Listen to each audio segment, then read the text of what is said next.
when we talk about M&A, so if for a layman, what happens in an M&A? What is M&A? So essentially, it's about growth. How do you get more growth to your company?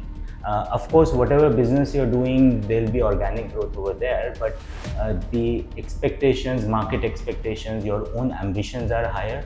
If you have capital available, then you would say that, okay, can I grow 2x or 3x my size, which I can? And that's where inorganic acquisitions come into play. What are the major risks that you find when you do get into an M&A? So M&A is a very risky affair. Right. Okay, you have risks all over, right? I mean, to say one is major is your business plus operations. Okay, because you also have to understand, for you to buy something, somebody is selling. Okay, if somebody is selling, why is he selling?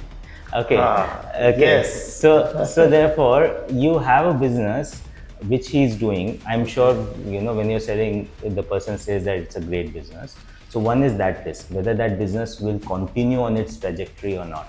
Now, somebody who wants to get into this space as a student, for how he can enter.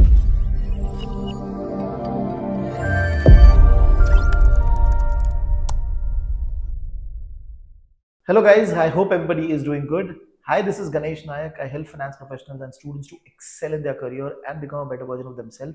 And I also help students preparing for competitive exams like CFA, FRM, and SCR. And as a part of that journey, we are getting people from the industry to talk about different career opportunities which are right now there. And as a part of that, we have with us Shalaut. Shalaut, thank you very much for joining. And he's going to be talking about his experience in a M&A field and his overall journey till now. So he's going to be talking about that. Shalaut, if you can give a brief about your experience, your education background, and overall experience in the industry. Great, thank you. Thanks a lot, Ganesh. I'm very happy to be here today. Okay, thank you for inviting me. In terms of my journey, I started, in a small business family in Delhi. Never wanted to, kind of go out, or never had to. But I was very curious to begin with in terms of finance. I did my finance courses, then I did my BCom, and then I think I got into watching CNBC, and I realized that where is it, all these valuation and all these subjects, where are they taught? I mean, because my course didn't have them. I had CA friends who weren't doing too much of that. So then I realized that, okay, I should do an MBA for doing this, and MBA finance is somewhere which I wanted to do. I got into IIM Lucknow 2005. I graduated in 2007. Then I also did my CFA. Again, because I was very, very focused on finance, and M&A is what I wanted to do. Thankfully, from IIM Lucknow, I landed into L&T. So L&T had a corporate M&A team at that time. They were kind of rebuilding it, and that's where I landed up. 6 years with L&T. I did a lot of M&As, divestments. At that time, they were kind of divesting out of non-core assets. That's where I was in the middle of action. Luckily, again for me, after 6 years, I got a call from the Piramal Group. They were again trying to rebuild their pharma business, and that's where I went. Their pharma business was kind of global plus Indian consumer health, and they wanted to do a lot of M&As over there. 9 years with that group. I also dabbled in a lot of other functions along with M&A and strategy. Then 2021, I left. Couple of years with an infra startup, and now I'm with PI Industries. PI Industries is a large agrochemical player in India, and heading M&A over there. Wonderful journey, and specifically the role that you're doing is very unique. We were talking about it before the session. So now, when we talk about M&A, so if for a layman, what happens in an M&A? What is M&A? So essentially, it's about growth. How do you get more growth to your company? Of course, whatever business you're doing, there'll be organic growth over there, but the expectations, market expectations, your own ambitions are higher. If you have capital available, then you would say that, okay, can I grow 2x or 3x my size, which I can? And that's where inorganic acquisitions come into play. It starts from very basic identification of targets. I mean, what do you want to acquire? And again, when we talk about M&A, we can talk about a merger, acquisition, and divestments. Okay. In a way, Right. So merger is kind of a once in a lifetime affair, because then you're merging yourself with a very large company. Right. Much more frequent is acquisitions. So you say that, okay, I have this business, I don't have X or a Y capabilities. Can I go and acquire it and make it a whole? Okay. Let's say I am in certain business, there's a tangential business I want to get into. For example, in PI, we said a couple of years back that we are into agrochemical, but can we also go into pharma? So Okay. that's the capability which we thought it's better to acquire than build it, because Okay. building will take its own time Right. and effort and learning curve as well. Right. So it starts from target identification. Once you have identified who you want to acquire, then you kind of go and talk to them. And if you talk to 10 companies or 10 targets, then one might happen. Okay. So you go and talk to them, you build up your own business cases, you go and diligence the company, its entire financials, business, commercials, legal, HR, everything is what you kind of diligence it out. Then again, you have to kind of play a role in which you're trying to convince internally your own board and your decision makers, and you're trying to convince the other side as well. So you do that, then you acquire, then you integrate. So it's a whole process in itself. And what about divestment? You're losing out one of the businesses which you don't feel correct, because at a corporate level, assuming you're a large company, you are into various business lines, and some of them may not make sense in a larger scheme of things. So you say that okay, if I can take out some money from that, somebody else can take it and do a better job, then it's better to divest away, because it also allows you to focus on your core business. Yes. So it's a very reverse process. Then you kind of prepare your business for divestment. I mean, that itself takes a lot of time. Okay. So you kind of go in, you see what kind of shape it is. You kind of, a lot of time, my first major deal was divesting L&T's ready mix concrete business, and it was a business unit of 1,000 crore revenue inside a 50,000 crore another business unit.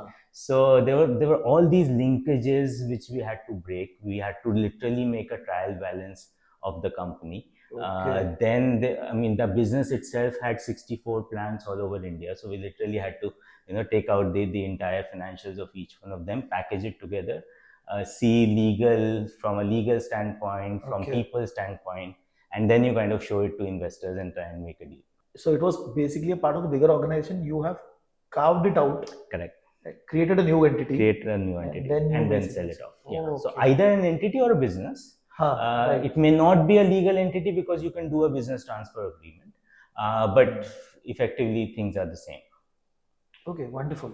So very good explanation of M&A, because my audience is somebody who wants to make a career in finance. Perfect. Now, one quick question that I got because of the experience that you talked about. Correct.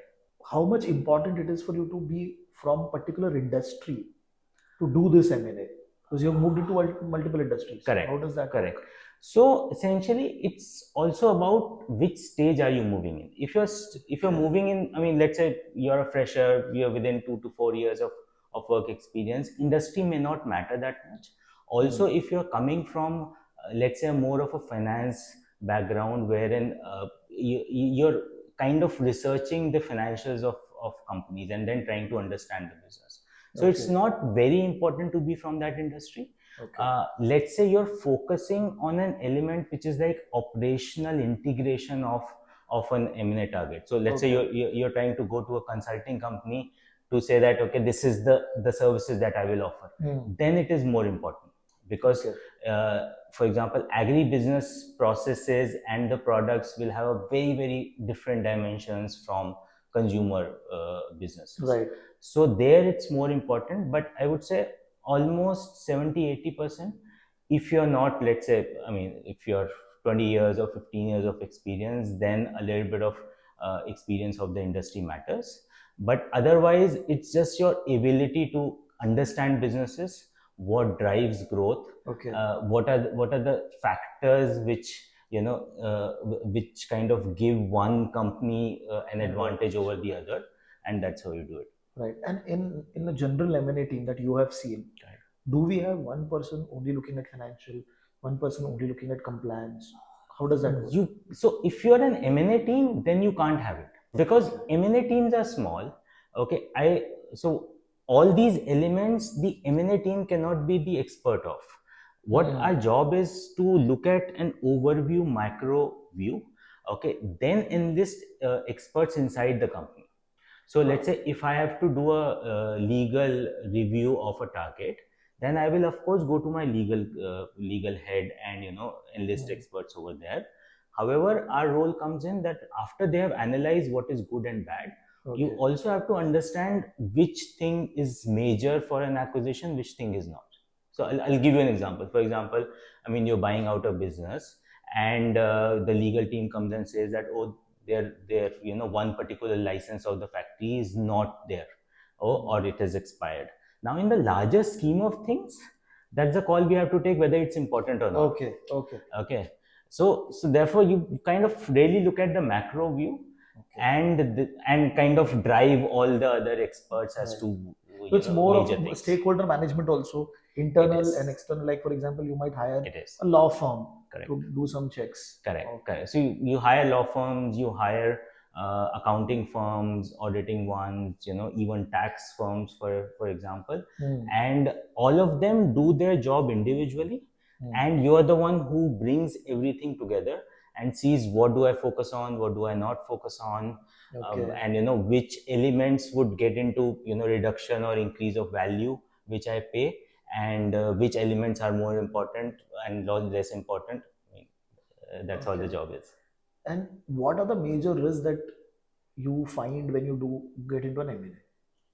So M&A is a very risky affair. Okay, you have risks all over, right? I mean, to say one is major is your business plus operation risk. Okay, because you also have to understand, for you to buy something, somebody is selling. Okay, if somebody is selling, why is he selling? Okay. Yes. So therefore, you have a business which he's doing. I'm sure when you're selling, the person says that it's a great business. So one is that risk, whether that business will continue on its trajectory or not, and plus operations. What happens is that again, business is in the current owner's hand versus your hands. Will it remain the same? Will it go up? Will it go down? That's the basic risk that you're talking about. Then you talk about the legal risk. Suddenly there are hidden liabilities which come and hit you, right? I mean, you acquire something, and after 6 months, officer comes knocking on your door that you have not paid. You have not paid. Then you have a major risk which people generally don't talk about is the people risk, because suddenly if you acquire something and the people leave, okay, and you can't stop those things. I mean, you can say that, okay, this machinery I've acquired, this machinery is not going to go away. I can do a diligence to say that how much of useful life is there, but how do I human say capital? Yes, human capital. So that's a huge risk. And again, there's also a risk of overpaying. Everything is good at a price. So you've paid something, and then suddenly you realize, oh, I didn't get the synergies that I said, and the value that I said, and suddenly it's a value decretive thing. So you're dealing with all risks. You also look at the tech angle? You do in targets wherein tech is very important. Okay. So essentially, let's say if it's a manufacturing concern which I'm acquiring, tech will not probably play a lot of angle. But if you're doing a technology acquisition, if you're into IT, for example, so then that becomes a very important thing. I remember we were acquiring one company. In fact, not acquiring, but we were divesting. And one major issue was the SAP licenses which we had. And therefore, if the company had to take new SAP licenses, it had to pay almost 10% of the acquisition cost more. Okay. So that became a huge flashpoint, and then we had to go to SAP to rewrite our agreement that whatever we have paid already, we should be allowed to divest. So things come in from all angles, really. And just a follow-up question: Similar to this, where have you seen that the deals actually break? One or two basic example without taking the names, that where the deal actually breaks. Correct. So one major is that why should I sell? Because let's say it's an example of where you are the only bidder. Okay. You are the only one that the target is talking to.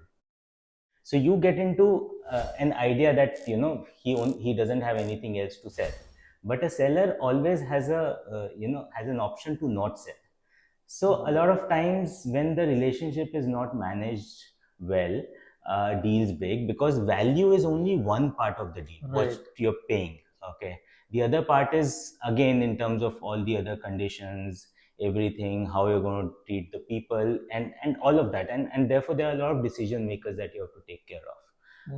That's one thing, and the second major thing is all the hidden things, because you suddenly realize that okay, you're very happy and very gung ho about a target. You've done your business diligence, everything, and then you suddenly realize, okay, the main customer might go away if we acquire. So then, what are you acquiring? So, those are things that are really nice. So you also have to look at if and but situations. Exactly. Okay. Because in M&A, it's everything about future.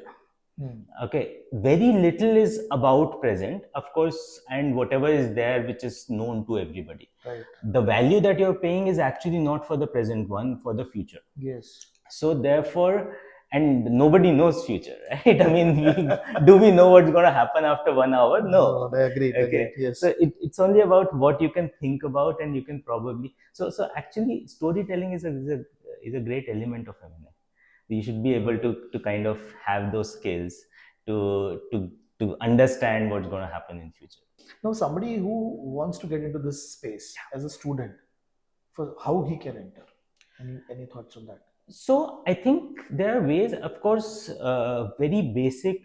What we kind of look at when we look at students and prospective employees is that he should have an understanding of the financials, what the company does, where is the main drivers of their business growth are. Okay.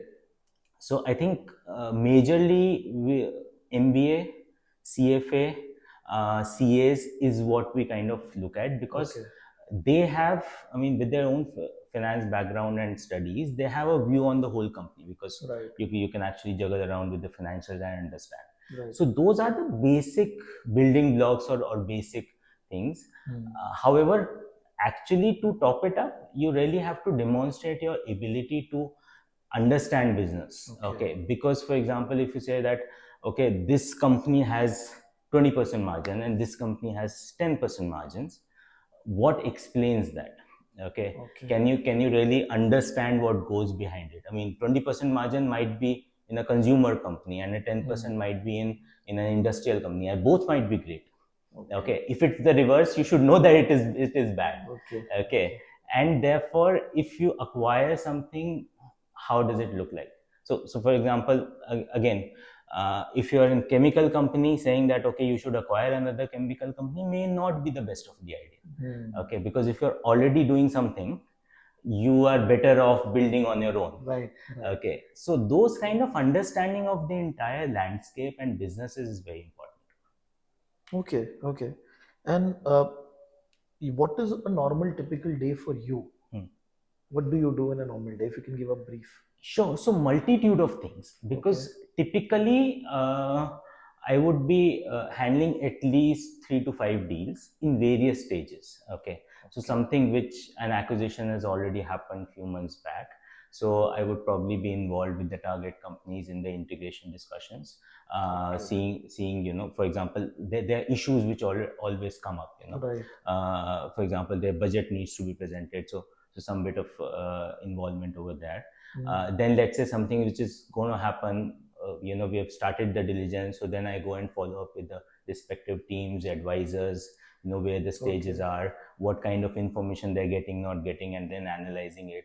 For something else, I might be talking to the board and the management that this is what we have to invest in, and this is the whole business plan, trying to take an approval, and maybe presenting something that this is not this is something which we evaluated but not fitting into our scheme of things. Okay. Then I might be sitting with the business head and saying that, okay, what do we make as our M&A strategy for the next 2 years? So Okay. multitude of these things is what you juggle on a daily basis. Wow, wonderful. Now, we have already talked about this, but on a simple scale, what all broader steps are there in the entire M&A acquisition? You can take an Correct. acquisition example. Correct. What all things are actually happens? And Sure. who are involved? Sure. So identification starts from very basic identification of targets. So you're the one, as an M&A team, you do it along with your business guys and business team, business head. You kind of say that, okay, does this make sense versus this, and so on. Okay. So once something is identified, then you one point over here. So before that, you get a mandate from the board that we are going to go ahead. They will give you a view that, okay, we want to have these kind of things. See, it's fluid because sometimes you may start with having an M&A strategy which is agreed and you're getting the mandate. Right. Sometimes it's the reverse. You say that, okay, it may not be able to put it in a structure. So let me work on a list of targets and then go say that, this is making sense. Okay. So it's not, it can be either. Okay. So it's very fluid in that sense. You just have to respond to a situation, and the same company, both of them might be happening at the same time. Okay. Because you say that, okay, for pharma, I have a very great strategy. Okay. And for agribusiness, which is generally going on, I mean, this is what I do. Also, what happens is sometimes when you have a great strategy, you still falter because the targets may not be available. What do you do? Okay. So therefore, I mean, it's very case to case basis. So identification is the first step. The first step. Then you go and you actually talk to the targets, which is a little bit of negotiation, or trying to understand business on a very basic level. Have meetings with the other company and get your so there again your business will get involved. Some bit of your maybe your MD is involved. You kind of get in your legal teams or the another one or two teams, maybe the finance team, to look at it. Once you pass that stage in which you're saying that, okay, I'm willing to acquire this business for X money, and you've gotten an in principle approval from a management, then you get into the entire diligence, which can run from anywhere from 2 months to 6 months. Okay. Now over here, how much negotiation time happens in terms of the value? Correct. How much time do you actually spend in doing that? So you spend a lot of time internally. Okay, initially, typically at least 3 to 4 meetings, which can span over from 2 weeks to 2 months. Okay, initially you kind of get that understanding, and in principle approval you take. Okay. Once you complete your diligence, then it actually can get into a lot of negotiations with the other company, because value is not the only thing. You have to also negotiate the terms on which you are acquiring. Terms such as, if you say that, okay, all the other liabilities I'm not going to take, the company might not agree. Okay, you'll probably say that, okay, I will take the business, but I don't want certain assets. I don't want, let's say, certain receivables which you had, because I don't think that they're going to be collected. So there are a lot of such terms which keeps going on and on. I mean, I was talking about our ready mix concrete divestment. That business had 400 government licenses, because 64 plants and so on. So a lot of time went into, how many of such licenses if we have to transfer. And they said that we want everything. We want all the licenses in our name before we acquire. Right. Okay, and a lot of businesses, a lot of plants did not have few licenses. You understand how it is in India. So that became a huge negotiation, and then we had to do a lot of work around it. Okay. So negotiations are negotiations. Right. So this step was the negotiation part. So you do your due diligence. Then you come to negotiation and final agreement and everything. Hopefully you're past that stage once, and then you kind of acquire. And then there is something which is also conditions precedent. So most of the transaction you don't acquire on an X day. You say that, okay, I am willing, I'm writing an agreement with you that I'm willing to acquire for this much, but provided you do these conditions. Because typically, for example, licenses need to be transferred. People need to be transferred. I mean, people should have the consent. I mean, people should be willing to come in. Okay. Then there might be certain other. If you are a listed company, for example, you need to have SEBI approval. You need to have shareholder approval and so on. Right. So typically there is that period. You say that okay, anywhere from a couple of months to 3-4 months is when those conditions will happen, and then you acquire, and then your integration phase begins. Okay. Now over here, one more question. So Yeah. you talked about due diligence. Correct. So you agreed to a price, negotiation happened, then the due diligence happens. Correct. There is good chance of failure over there also. There is. Okay. It also depends on how thorough you were in the before diligence stage. Because sometimes what happens is you kind of take your time to evaluate it very well. Also internally, stakeholders are all aligned, and therefore diligence you're just confirming. Okay. A lot of times what happens is that you're not sure. You say that okay, let me put in something. Then in the diligence I will figure out, and I will get about 2-3 months to also understand the business in a better way, and then I might decide to do it or not. So, I mean, mostly it's like, of course, failure happens. And also what happens is that if a company is running a sale process, it will not have one but 3-4 bidders. So you have to compete also, and 3 have to fail for 1 to win. Okay, so, so therefore that happens as well. Interesting. And see, till now we were talking about pure acquisition where you are taking over the overall company. Correct. It can also be a situation where you might just take few percentage stake in the competitor. Correct. Right. So that is also passed on through your team. Yes. Largely, I think all such things. I mean, we also get into things like partnerships, licensing. Okay, because your growth is not just through acquisitions. Okay, you say that okay, why don't I license some products in? Okay, when I was in Piramal handling India's consumer health business, so we used to get almost on a weekly basis companies who want to come into India and use our distribution network. So all such conversations and all such negotiations also used to happen through me. So you kind of see that okay, what works for my business, because somewhere that M&A team or M&A person, we are probably the only ones who have the whole macro view and trying to also think ahead. Everybody else in a company is they have a line function that this is my business, this is what I have to grow, and that's it. So the target for you would be the growth of the company. The growth of the company in a complete inorganic manner. Something which is already organic, you're already selling products, and how those products will grow, that's not my job. So even a partnership can help you increase your revenue. Correct. The current business, that is also on. So for example, if you're selling, let's say pharma products, okay. So you have a list of some 100 pharma products. Okay, what you might do on a daily basis to increase growth is either say that okay, I will increase geographies, or I might add some products over there. I mean, you have a list of cardio products. You say that okay, one more molecules I added. That's something which is not my job. Okay, I come in when I say that okay, another cardio company of US, they want to come in to India. So can we add those products, because that's not something which is the existing team's capability.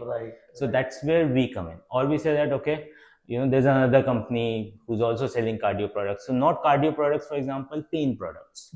Okay, anesthesia products. So why don't we acquire that? Because that line we are not into, and we don't have a plan of also getting into. So which also means that I need to understand the business and its own growth plans at any point of time. Wow, this was very very good example of how we can bifurcate. Now, somebody who wants to get into your team primarily, does financial modeling is a good skill set that he needs to have? It is. Okay. So again, what I would say is that financial modeling is a good skill set. Research oriented mindset, and some bit of you should have done some research projects or something is a good thing to start with. Valuation, as I said, modeling plus valuation is great. And also maybe a best thing to have is, let's say if you already have some kind of an experience, even researching companies, even if you are part of a research house or a stockbroking company, but you can demonstrate that that what you have done as an investment, or what you have kind of advised, is more on the fundamentals of the business, and that's why you Okay. believe that something is valued X and not Y.